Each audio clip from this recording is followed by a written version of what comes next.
Okay, part two. I don't normally have to do a part two, but I wanted to make some of us understand some of the ramifications of saying things without doing research or understanding history, even your family's history. So, my dad, as I was saying, grew up on White Earth, had an 8th grade education, but that man was smarter than I was, and I have a master's degree. But he could do math like there was no tomorrow. Put math in front of me, ain't happening.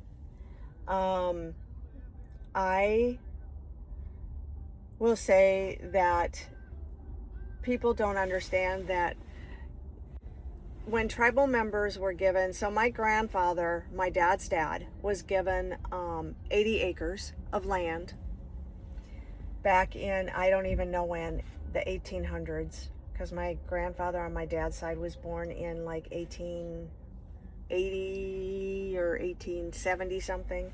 I'd have to look because I don't honestly remember. But the government came in and took that 80 acres back in 1920s, I believe. Might have been the teens.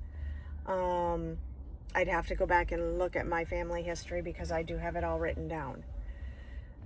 So they took it back. They never paid them for it. They just took it.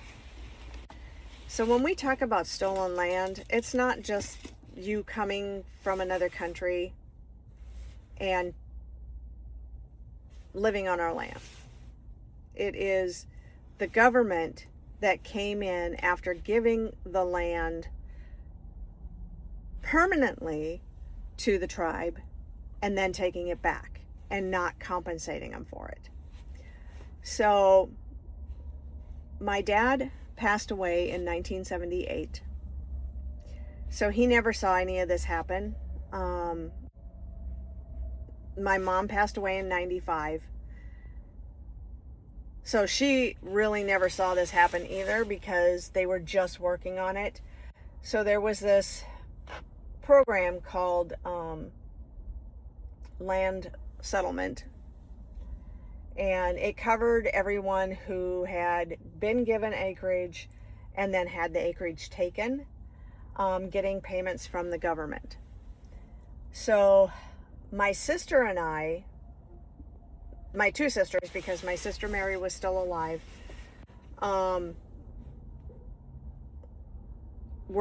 had to wait because at the time they were going to do the settlement, my mom passed away. So she passed away in December of 95. They started the payouts in 96, and because we notified them about her passing, then they had to redo our paperwork and divide the money between three of us.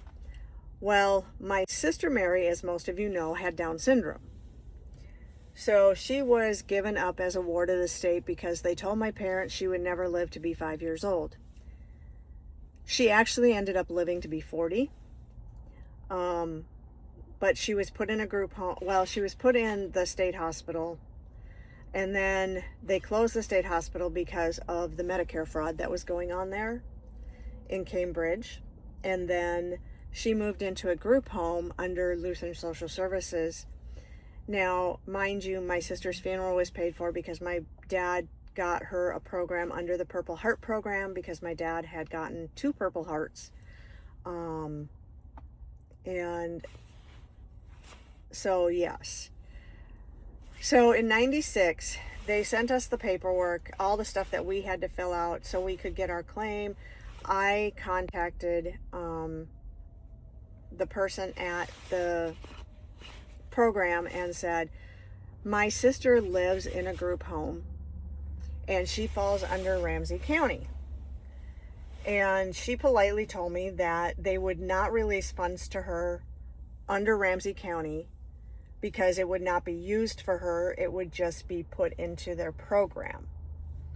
And so they didn't want to pay her out unless somebody could be guardian ad litem.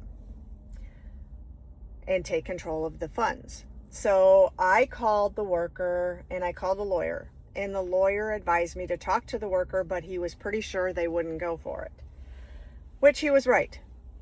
The county worker basically told me that if I took her as guardian ad litem, or my husband, because I couldn't do it because I was a beneficiary. So if my husband put her under him as guardian ad litem, so he would be in control of those funds coming from there, he would, then we would have to take her out of the group home and she would now be our child, basically. I would not have had a problem with that. I love my sister Mary more than anything. But both my husband and I worked full time. And so we would have had to hire somebody to come in and be with her during the day, which basically would have given us, probably with that money, 2 months, maybe 3 if we were lucky, to take care of her. And then we would have had to have tried to put her back in the system, which wasn't fair to her. So when I talked to the worker and she told me this, I called up to the bureau and I said, this is the deal. If we take her as guardian ad litem, they're going to make us take her out of her group home, which she's very happy, and she was very happy, and she was very loved there. I was so grateful to those 4 women that worked with her every day and night. There were 8 altogether, I believe, or 12. I don't even remember. But they loved her like nothing else. So we left her there. We told them to keep the money, so they kept the money until she passed. So my sister and I got our first disbursements. Each was about, if I remember correctly, they were just over 12 grand each. And then my sister, of course, spent hers like there was no tomorrow. My husband and I used ours to put a down payment on a home, and we moved into a house and did a little work in there that needed to be done, like the stove needed to be replaced, the refrigerator needed to be replaced. Not a lot of stuff, but just little things. And so the rest of it we put into the savings. Well, go forward about 4 years, and we got a notice saying there was more money. And so they sent my sister and I another like $6,000 each. And so we put that all in our savings and left it there. Just my sister spent hers again, of course. So we moved to Texas in 2000 and bought a house. Well, we were going to buy a house, and then things just didn't work out because the person that owned the house decided not to sell. So we ended up having to purchase a mobile home, which we did, no problem. Moved in there, decided we were only going to stay in the mobile home a couple of years, and then we were going to find a home that we could literally purchase, a real house. And in the meantime, my husband's on the road and I'm working, going to school full time, and things crash. So stay tuned for part 3.